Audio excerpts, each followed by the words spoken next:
Ready start. मुद्रा विनिमय का एक सर्वमान्य माध्यम है विराम। ऐसी अर्थव्यवस्था जो व्यक्ति विशेष से बनी हो उसमें वस्तुओं का कोई विनिमय नहीं हो सकता और इसलिए वहाँ मुद्रा की कोई भूमिका नहीं होती है विराम। एक से ज़्यादा व्यक्ति होने पर भी अगर वे बाजार से समव्यवहार में भाग नहीं लेते हैं, जैसे कि किसी टापू पर कोई एक परिवार रहता हो, तो वहाँ मुद्रा का कोई कार्य नहीं होता है विराम। किंतु जैसे ही एक से अधिक आर्थिक एजेंट बाजार के माध्यम से समव्यवहार शुरू करते हैं, मुद्रा विनिमय को सुविधाजनक बनाने का एक महत्वपूर्ण साधन बन जाती है विराम। मुद्रा के माध्यम के बिना आर्थिक विनिमय को वस्तु विनिमय कहा जाता है विराम। यद्यपि वे आवश्यकताओं के उभय संयोग की असंभाव्यता को अनुमानित करते हैं विराम।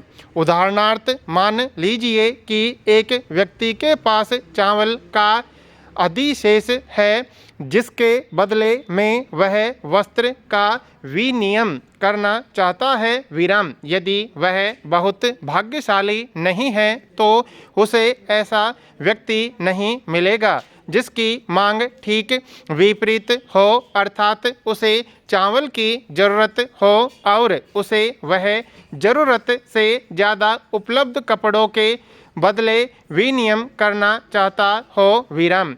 जैसे जैसे व्यक्तियों की संख्या में वृद्धि होगी, खोज की लागत निषेधक होती जाएगी विराम। इसलिए एक मध्यवर्ती वस्तु का होना बहुत जरूरी है जिससे लेन देन को सरल बनाया जा सके और जो दोनों पक्ष द्वारा स्वीकार्य हो विराम।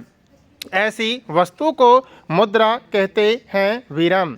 एक व्यक्ति अपने उत्पादित वस्तु को मुद्रा के बदले बेचकर इसका उपयोग अपनी ज़रूरत की वस्तु को खरीदने में कर सकता है विराम। यद्यपि मुद्रा की मुख्य भूमिका विनिमय को सुगम बनाना है, किंतु यह अन्य उद्देश्यों की पूर्ति में भी सहायक होता है विराम। आधुनिक अर्थव्यवस्था में मुद्रा के निम्नलिखित महत्वपूर्ण कार्य हैं विराम। वस्तु विनिमय प्रणाली की अन्य खामियां भी हैं विराम।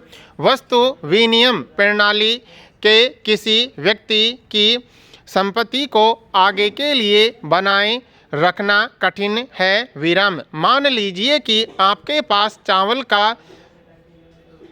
एक घड़ा है जिसका आप आज ही पूर्ण रूपेण उपभोग नहीं करना चाहते विराम। आप चावल के इस अधिक स्टॉक को भविष्य में दूसरी आवश्यक वस्तुओं की प्राप्ति के लिए अथवा परिसंपत्ति के रूप में संचित रखना चाहते हैं विराम। लेकिन चावल एक शीघ्रनाशी वस्तु है जिसे आप एक निश्चित समय से अधिक दिनों तक संचित नहीं रख सकते हैं और इसे संचित करने के लिए बहुत जगह की भी आवश्यकता होती है विराम। इसके अलावा सबसे महत्वपूर्ण बात यह है कि जब आप अपने संचित चावल के बदले दूसरी ज़रूरत की वस्तु खरीदना चाहेंगे तो आपको बहुत समय और साधन दोनों ऐसे ज़रूरतमंद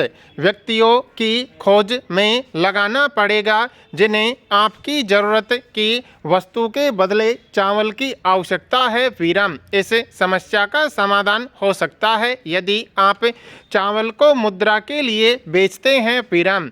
मुद्रा नाशवान वस्तु नहीं है और इसकी संचय लागत अत्यंत कम होती है। विराम। मुद्रा किसी भी व्यक्ति द्वारा किसी भी समय ग्रहण करने योग्य होती है। विराम। अतः मुद्रा व्यक्तियों के लिए मूल्य संचय का काम करती है। विराम। भविष्य के लिए धन का संचय मुद्रा के रूप में किया जा सकता है। विराम।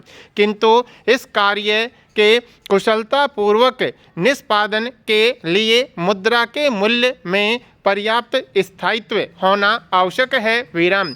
कीमतों का स्तर बढ़ते जाने से मुद्रा की क्रय शक्ति घटती जाती है। विराम।